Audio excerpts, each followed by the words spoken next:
It's been called the greatest treasure hunt in history, but has also been referred to as a wild goose chase, a money pit. Is there really gold buried on Oak Island? Or are all the clues leading to its discovery nothing but smoke and mirrors? This is Real Crime Mysteries. And today we uncover one of history's greatest unsolved mysteries, the Oak Island treasure. In the late 1700s, a young boy named Daniel McGuinness was walking across Oak Island in Nova Scotia when his dog began to growl and bare its teeth. As he followed his canine companion, he noticed a slight depression in the ground, covered by leaves and branches.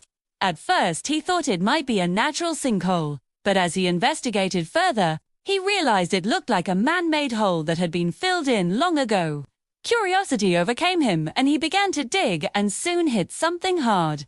With some effort, he unearthed a large piece of wood, and then another, and then another. It became clear they were planks that formed part of a structure that had been deliberately placed under the ground. He ran home and got his father, who returned to the site with his sons and several neighbors. Together, they continued to dig through the soil, debris, and dead tree roots, until they reached the object, buried at the bottom of the hole. It was a wooden chest, bound with iron. As they pried open the lid, they saw a pile of rocks inside. Disappointed, they dumped them out onto the ground. Then they noticed something strange. Stones were flat and shaped like bricks. Excited, they carefully removed the rest of the contents and uncovered a tunnel about 6 feet high and 5 feet wide. At the end of it, they found another set of stairs carved into the rock leading down into darkness. With a lantern, they descended into the dark hole and found themselves at the bottom of a flooded chamber, about 30 feet beneath the surface of the island. The only thing they could see was another tunnel entrance at the far end. The air was thick with moisture, and the sound of dripping water echoed throughout the cavern. They installed a pump to drain the water, revealing more tunnels. After several weeks of exploration, they mapped out what would become known as the Money Pit. It consisted of 3 main shafts connected by a series of passages and chambers, all intricately carved out of solid rock.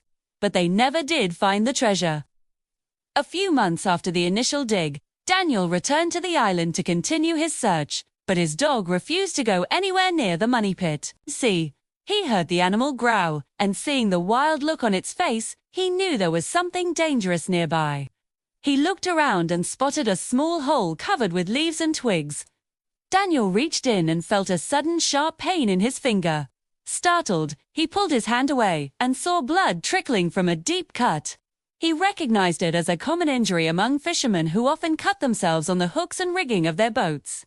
It dawned on him that the shaft may contain discarded fishing gear, or perhaps even a dangerous animal. Friends advised him to leave it alone, but Daniel returned to the money pit many times over the next few years.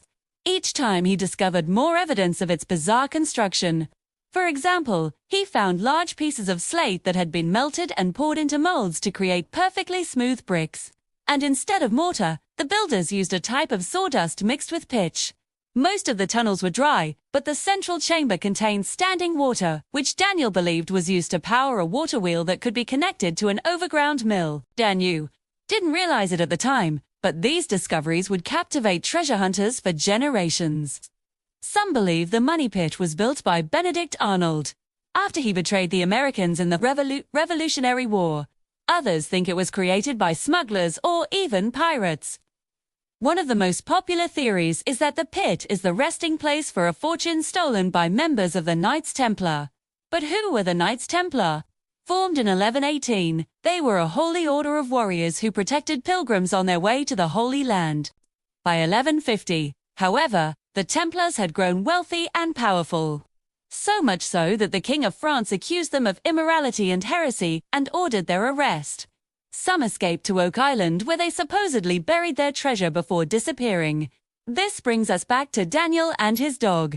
When they first arrived on the island, they hadn't meant to start an excavation. In fact, the boys and their fathers had been swimming off the shore when Daniel's dog began barking. Perhaps the canine's keen sense of hearing picked up a noise from within the tunnels. It makes sense that he would react violently to sounds coming from within the shaft. What kind of noise would that be? Was it the sound of a rodent scurrying through the darkness, or perhaps the echo of a human voice?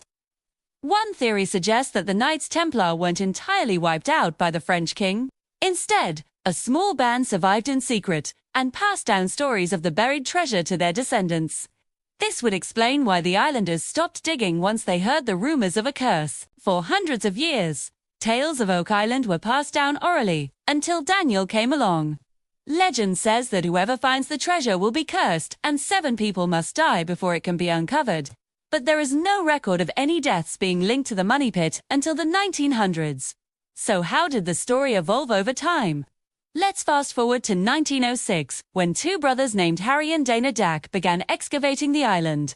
After finding a piece of 8, they believed it belonged to Captain Kidd, a notorious pirate, who hid his loot on Oak Island. They searched for his buried fortune for 5 years, but ultimately failed to find anything. However, their efforts inspired a local resident named Gilbert T. Drew to write a fictional story about the Oak Island treasure for Reader's Digest. It was wildly popular and captured the attention of readers across America. But not everyone was thrilled about the publicity. Many believed Drew had stolen their secret and set out to ruin his life. One night, Drew was working in his basement workshop when he heard a loud bang. He turned to find the door swinging slowly open. Then it slammed against the wall with such force that it knocked him over. Another time, he was alone in his study writing about the money pit, when the room suddenly went black. His wife lit a candle, and he noticed an inscription on the wall that wasn't there before. It said, "Beware, trespassers," with someone trying to warn him to stop writing about the island. Wars. Over the years, more than 60 people have tried to claim the treasure. And according to legend, 6 of them have died in the process. The first death occurred in 1914 when Harry Smith fell ill with appendicitis. He had surgery and made a quick recovery, but soon developed a fever and died. Then in 1935, a man named Frederick Blair disappeared while searching for the treasure. 2 years later, the body of another man, Samuel de Champlain, was found at the bottom of the pit. He had fallen to his death. And here's where things get weird. In 1959, treasure hunter John Darrell McIntosh was crushed to death by a boulder. His brother Miles discovered the body and tried to carry him out of the tunnel, but collapsed and died of exhaustion. Then, in 1964, 2 men named Robert Sanford and Peter Scanlon were working in a shaft when the roof gave way and they were trapped. Rescuers dug frantically for hours, but by the time they reached the pair, they had already suffocated. These deaths led some people to believe the curse was real, but others argued it was pure fiction. Still, many treasure hunters are hesitant to risk their lives on Oak Island.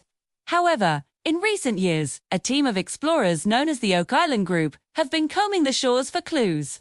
In 2017, they uncovered a coin that's almost certainly from the early 1700s. Using metal detectors, they've also discovered a number of buttons, buckles, and other artifacts that point to a long-forgotten shipwreck. So what's the truth? Is the Oak Island treasure real, or is it all a fairy tale? That's up to you to decide. Let me know your thoughts in the comments. Thanks for watching. And if you haven't seen our other videos, be sure to check them out. And don't forget to subscribe.